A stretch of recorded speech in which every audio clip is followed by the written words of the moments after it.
Parshas Lech Licha deals with the tests of Abraham. In the middle of the Parsha, Avraham's shepherds have a fight with Lot, his shepherds.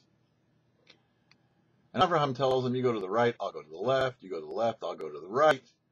Lot decided to go to Sodom. Shortly thereafter, there was a rebellion in the five-city metropolis of Sodom and Gomorrah over the four kings which they were vassal. And so this led us into the First World War. 4 kings versus 5 kings. Lot was abducted. Then comes the next test for Abraham. What does he do? It's very interesting. Why did Lot choose to go to Sodom? It says people choose their neighbors. They live in a neighborhood that they want to live in. We know what kind of neighborhood Sodom and Gomorrah were.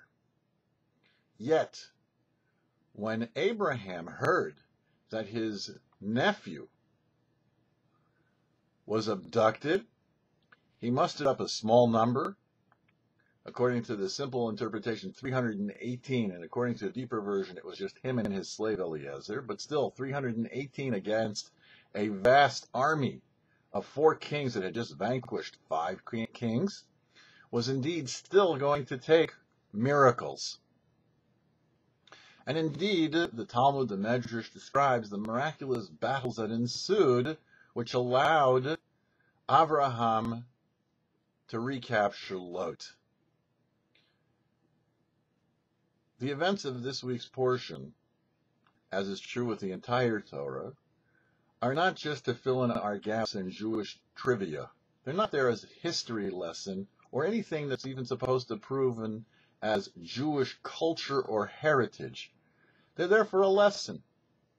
So what then do we learn about Abraham engaging in what would appear to be suicide?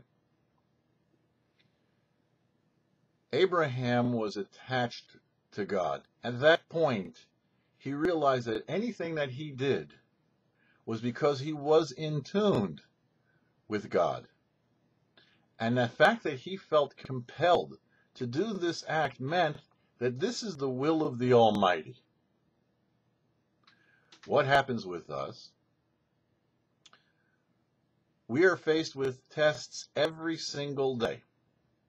And if they involve some sort of good thing, some act that must be conquered in order to fulfill it, to get over those obstacles, it's only because the Almighty is directing us to that fulfillment. What we need to do is to realize that we are indeed connected to God, and to try to do things, learn Torah, do mitzvahs in a better way, to daven, to engage and focus in our prayers, so that we feel connected. For the YouParsha, I'm Herschel Finman.